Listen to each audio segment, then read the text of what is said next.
Get ready for some serious wisdom today, because we're going deep on Florence Scovel Shinn's The Game of Life and How to Play It. Oh, a classic. It really is. And you know me, I'm always a little skeptical at first, but this one's got some stuff in here really speaking to me lately about designing the life you want with these spiritual principles. Well, what's so fascinating about Shin's is that, it speaks to that desire we all have to kind of take control of our lives, right? Yeah. Manifest our dreams. Oh, And she doesn't just offer like these vague platitudes. She lays out like principles, practices. yeah, totally. And one of the things that got me right away was how she talks about thoughts Yeah. and the power of our thoughts. And she's not just saying like think positive, Right. She's saying our thoughts have like actual power Yeah. to shape our world.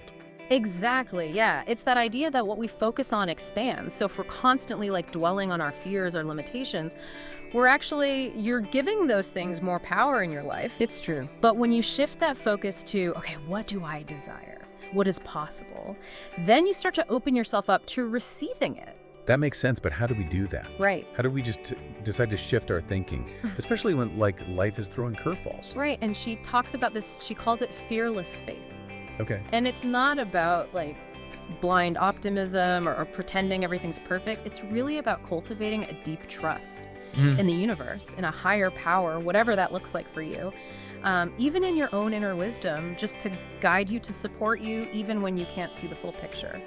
That's powerful because, honestly, I struggle with self-doubt. And to think that we actually might have more control than we think is encouraging. Yeah, absolutely. And it's not just what we think, it's also what we say. I understand. She emphasizes the power of our words to create our reality. Remember that old saying, sticks and stones may break my bones, but words will never hurt me. Right. Shin would argue that words have the power to heal or to harm, Wow. just as much as any physical force. So we should really be mindful of our self-talk then, Absolutely. even in casual conversation. Yes, It's like we're casting spells precisely. with our words Yeah. and shaping the energy around us. Yeah, and she actually ties this back to the wisdom of Proverbs. Death and life are in the power of the tongue. Imagine that. Like, it's about recognizing that your words have a vibrational frequency, and those vibrations are interacting with the energy of the universe. So it's all connected. It's all connected, constantly influencing the reality that we experience. So if our thoughts and words are so powerful, does that mean we can manifest like anything we want? Okay. If I just sit here and visualize winning the lottery, like, is that going to happen? Well, Shin's very clear that it's not enough to simply wish for something. Okay. You have to pair that desire with unwavering faith and crucially aligned action. Okay. It's like planting a seed. Like, you can wish for a beautiful garden all you want, but if you don't actually plant the seeds, water them, give them sunlight, nothing's going to grow. Right. So there has to be action behind it. Okay, so it's about taking action, having that unshakable belief that what we want is possible. But what happens when things get tough? Right. What about when we're facing challenges or setbacks or even just those daily annoyances that can throw us off? Well, that's where another one of Shin's principles comes in, the law of non-resistance. Now, this doesn't mean we become like passive doormats, just accepting whatever life throws at us. Okay. It's about recognizing that when we resist what is, we actually create more suffering. Imagine, trying to swim upstream against a strong current. You're going to exhaust yourself, you're going to get nowhere. But if you can surrender to the flow a bit, you might be surprised where you end up. So it's about going with the flow rather than constantly trying to like swim upstream. That's kind of an interesting way to think about it. What does that look like practically though? Yeah, Can you give me an example? absolutely. So let's say you experience a setback in your career. Right? You could resist it, get angry, blame everyone else. But Shin would argue that that only creates more resistance. It blocks the flow of good things. Instead, she might suggest embracing forgiveness. Okay. Forgiving yourself for any perceived mistakes and forgiving those who you feel have wronged you. And by releasing that negative energy, you create space for new opportunities to kind of emerge. So instead of getting frustrated by a setback, you can look at it as an opportunity to adjust your path and find a more harmonious way forward. Exactly. That's a pretty powerful shift in perspective. It is. It's about recognizing that sometimes what we perceive as obstacles are actually detours in disguise, guiding us towards a path that's even more aligned with our soul's purpose. Okay, so we've got the power of thought, importance of our words, fearless faith, the law of non-resistance, this is a lot. It's a lot to process. What other game-changing concepts does she offer? Well, Shin, she goes into this whole thing about the subconscious mind. Okay, the subconscious. That's always felt a little mysterious to me. How does that play into all of this? Right. So think of your subconscious like a garden. It's always growing, whether you are paying attention to it or not. Okay. So if you're not consciously planting those seeds of your desires or weeding out the limiting beliefs, nurturing positive thoughts, Yeah. it's just going to grow whatever happens to fall there. So if we're like bombarded with all these negative messages from the outside world, the media, social media, even just people around us, Right, exactly. and we don't like really challenge those, they can take root in our subconscious They can. and affect our reality. It's kind of a scary thought. It is, but the good news is that you have the power to reprogram it. Okay, good.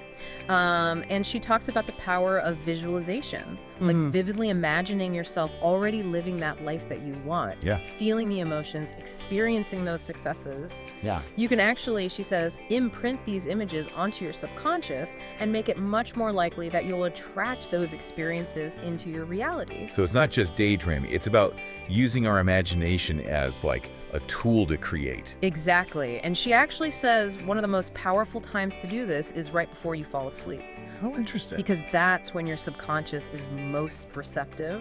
Okay, so I'm going to try that tonight. Now, we can't talk about creating the life we want without talking about our careers, right? Right. Because it seems like so many people are searching for work that's, fulfilling and financially rewarding. Absolutely. It's like, can we have both? Yeah, and Shin has some really good advice when it comes to this.